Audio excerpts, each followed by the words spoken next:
So LeBron James and the Lakers, prime time tomorrow night, start their series against Denver. So, Denver's the preemptive favorite.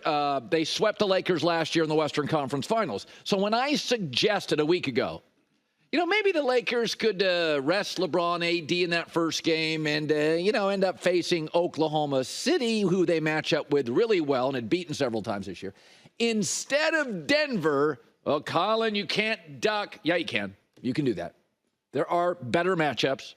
But it wasn't just about losing the series potentially to Denver.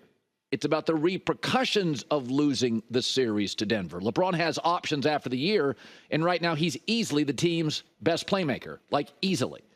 So LeBron's career has always been under a microscope. We all know that. So he gets swept by Denver, and then he gets swept again by Denver. And D'Angelo Russell again has a mediocre to bad series. What's the fallout for the Lakers? What's the fallout for LeBron? Because Denver's not going anywhere. They're still pretty young, a lot of players in their prime, and I think Jokic is actually getting more efficient. And LeBron, if they get swept or lose in 5, is going to say to himself, oh, let's see here. We don't match up. We can't beat them. They have more players in their prime. I'm getting older. What's the fallout for that? He's going to say to himself, I need a new coach, start over again. I need new teammates outside of AD. So Oklahoma City would have been different. If you beat Oklahoma City in a 6-7 game series, regardless of what happens after, there would be hope. There would be optimism in a year that ends and LeBron has options. LeBron would be saying, we can live with Darvin Ham. I like this roster. Maybe move D'Lo. We just need tweaks. That's a different offseason than getting swept again or losing in 5 to Denver. And now, the upside to getting whacked by the Nuggets is it may force Rob Pelinka and Jeannie Buss to absolutely have to go get Trae Young for Atlanta, regardless of what you have to give up. So there is a ray of sunshine if you get clobbered, and I think the Lakers match up with Denver, but I don't see them closing out games in this series. But there's going to be repercussions here if you get swept again. And LeBron's got all sorts of options. And Draymond Green loves him and hangs out with him and vacations with him.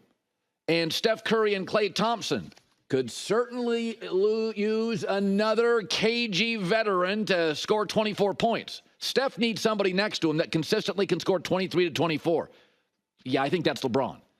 So it's not just facing Denver and losing again. What are the repercussions of that? I think they're substantial, with the only good side being you get whacked and Trae Young is absolutely a Laker next year because Jeannie and Rob Pelinka know LeBron will put the heat on him. That's what he does. So as the draft, the lying season, as Jordan calls it, George Payton told The Athletic, great subscription service, that the Denver Broncos may move up and take a big swing. And, it's interesting about the NFL. It's such a situational league. So we all knew this. You know this too. Most of the time, Andrew Luck being an exception, you're about as good as where you land. Do you get the right coach, the right coordinator, the right O-line? You're as good as where you land. Virtually nobody can overcome nonsense.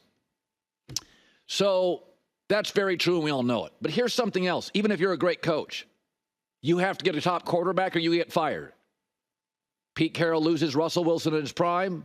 Pete Carroll before Russell Wilson in his prime, been fired 3 times. Andy Reid got fired. Bill Belichick went from GOAT to inept. So not only do quarterbacks have to land in the right spot, coaches have to get the right quarterback so they get fired. So we know Sean Payton's a good coach. So think about this. Not only were the Saints 3-13 before he arrived there, but the New Orleans Saints had 1 playoff win in 39 years before Sean Payton. He arrived in 15 years. They won the division half the time, 7 times. We know he can coach. He's probably the best play caller with Andy Reid in the sport in a decade. But when he took this Broncos gig, and I remember it because he and I were talking a lot, and then all of a sudden he wouldn't return my calls, so I thought, okay, he's taking a gig. And it was Denver, and my first thought was, ooh-wee, there's a lot to unwrap with that job. It's not your GM. You got a new owner. O-line's a bit of a mess. Andy Reid, Mahomes in the division. And what do you do with that Russell Wilson deal? Yeah, that's a lot, right? And we know he can coach. 7 division titles, 15 years. Saints were 3-13. Sean arrived.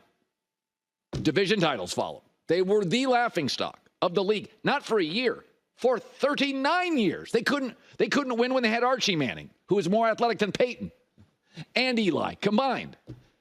So now it's 1 year later for Sean Payton, and here's where we're at.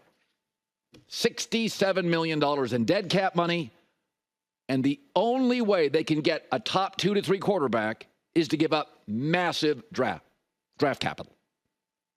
That's where they're at. Oh, by the way, Justin Herbert just got Jim Harbaugh. Mahomes still has Andy Reid. This division now looks like it's as good as anything outside of the Raiders. So, it's funny about Sean Payton. There's no question he can coach. But think about the 2 best job openings. You can usually see what's a really good job opening. In the last, let's say, 8 to 9 years, what have been the 2 best job openings? Aaron Rodgers in his prime, Matt LaFleur gets it. And then the Cowboys were a really good roster, and Mike McCarthy got it. Well, what did Matt LaFleur do? 13 wins. Well, what did Mike McCarthy do? 12 wins. So you can see what a great job is. That's why everybody, including Vegas, DraftKings, is saying, yeah, the Chargers over-under is about 10.5. They're going to be really good really fast. They got a left tackle. They got a quarterback. They got 2 edge rushers. Right? Like you can see they got draft picks. You can see the good jobs. This was not a good job. Now, Peyton's brilliant, and the Saints were in much worse shape than Denver. And the dead cap money for the Broncos is only for a year. And they got a few third-round picks and a couple fives. They don't have a second-round pick. They got to get another weapon. They don't have enough weapons. Raiders right now have better weapons. They need more weapons. They got to get a quarterback. My take is that Sean is going to go sort of revert back to, after a difficult first year, what worked in New Orleans. Well, what turned it all around was Drew Brees. And the one quarterback in this class that feels like Drew Brees to me is Bo Nix. Little shorter than you'd like. Not a gun, not a howitzer as an arm.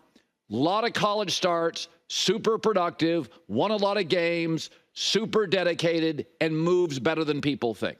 So my prediction is Denver will either stay at their spot and get a Bo Nix, maybe a little bit of a reach. Maybe they move up 1 or 2 spots to get a J.J. McCarthy. But it does illustrate, once again, it not only is about where do you land as a quarterback, but even as a top coach. If you don't solve the quarterback thing, you're done. And this is a good quarterback draft. And next year's not a good quarterback draft class. So Denver's in a very precarious situation with a great coach who took a difficult job, and this is how hard it is. That Herbert now getting Harbaugh changes everything. That changes everything. I can argue by the end of this year, we'll be saying this division, no division has 2 better teams at the top than the AFC West with KC and the Chargers. Hi, everybody. It's me, Uncle Colin. Subscribe here to get the latest from the herd, including exclusive behind-the-scenes videos and more, wherever you may be, however you may be watching. Thanks again for making us part of your day.